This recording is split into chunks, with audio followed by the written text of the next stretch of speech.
Assalamualaikum warahmatullahi wabarakatuh. Halo Bapak Ibu guru hebat semuanya. Perkenalkan, nama saya Ika Fuzi Rahmawati. Saya mengampu mata pelajaran geografi pada tingkat SMA. Pada kesempatan ini, saya akan berbagi pengalaman tentang praktik pembelajaran yang sudah saya terapkan dalam memanfaatkan TIK. Praktik pembelajaran yang saya lakukan menerapkan kurikulum merdeka pada fase E dengan materi penelitian geografi. Pembelajaran yang saya lakukan menerapkan model problem-based learning dengan media audio visual. Pembelajaran berbasis TIK yang saya terapkan sebagai upaya untuk meningkatkan motivasi dan hasil belajar peserta didik pada materi yang abstrak dan sulit untuk dipahami oleh peserta didik. Pembelajaran diawali dengan salam, berdoa, dan dilanjutkan dengan presensi. Selanjutnya, saya memastikan kesiapan peserta didik untuk belajar dan memberikan motivasi.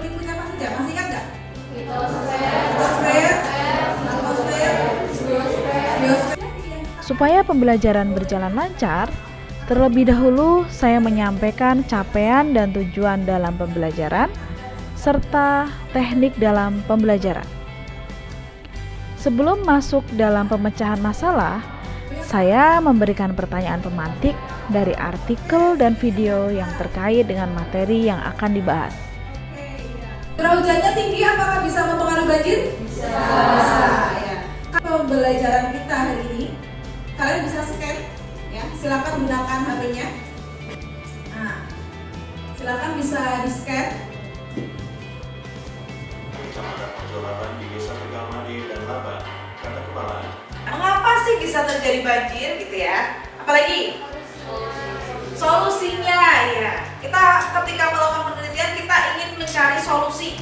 Nah, banjir itu bagian dari geosfer nggak? Bagian dari geosfer. Yang mana? Hidrosfer, betul ya. Karena berkaitan dengan air ya.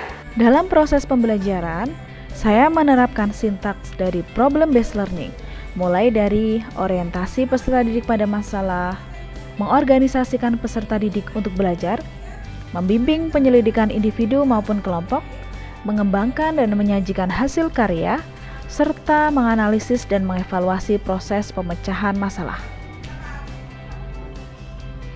Peserta didik diorientasikan dengan masalah melalui video sebagai pemantik mereka dalam belajar dan berkolaborasi. Selanjutnya, saya menyampaikan ringkasan materi pada pertemuan tersebut, yaitu tentang penelitian geografi.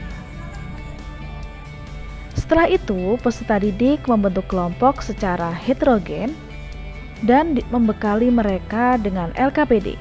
Bahan yang akan dikaji yaitu berupa artikel dan video yang saya ringkas dalam bentuk barcode sehingga peserta didik dapat mengakses smartphone mereka masing-masing.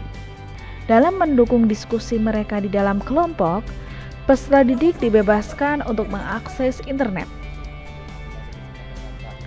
Dalam pembelajaran kali ini, saya menerapkan teknologi dari Microsoft Office 365 dan Canva for Education. Mulai dari Microsoft Sway untuk presentasi, Microsoft Form untuk evaluasi, serta Canva dari akun Belajar ID untuk menyajikan hasil karya peserta didik. Dengan Canva, peserta didik dapat leluasa memilih desain sesuai keinginannya. Saya juga menggunakan LMS dari Microsoft Teams, sehingga mulai dari materi, evaluasi, dan hasil karya dari peserta didik dan guru dapat diakses dari mana saja dan kapan saja. Guru sebagai fasilitator bertugas membimbing jalannya diskusi, sehingga sesuai dengan tujuan yang ada di dalam LKPD.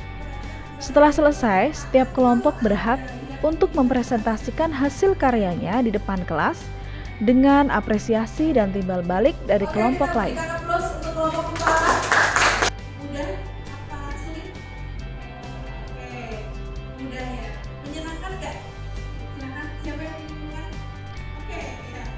Setelah presentasi semua kelompok selesai, dilanjutkan evaluasi untuk mengecek pemahaman peserta didik akan materi yang sudah kita bahas, yaitu penelitian geografi.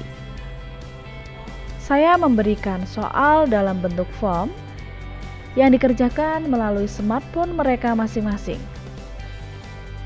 sehingga peserta didik tetap bisa mengerjakan secara individu tanpa menggunakan paper.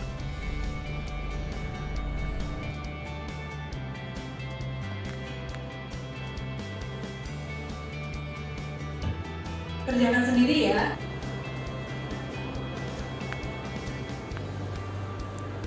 Setelah hasil evaluasi keluar, guru dan peserta didik dapat melihat kekurangan dan kelebihan yang sudah mereka kuasai.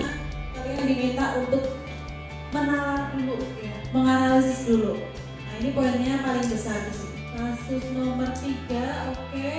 Banyak yang menjawab dengan benar. Dengan pemanfaatan teknologi dalam pembelajaran, dapat meningkatkan minat peserta didik serta memudahkan peserta didik dalam memahami materi yang bersifat abstrak atau sulit untuk dipahami. Hal ini terbukti dari hasil evaluasi mereka, lebih banyak yang sudah mengetahui dibandingkan yang belum mereka ketahui. Selain itu, teknologi dalam pembelajaran saat ini sangat berperan penting guna mempercepat pemahaman dan kreativitas peserta didik.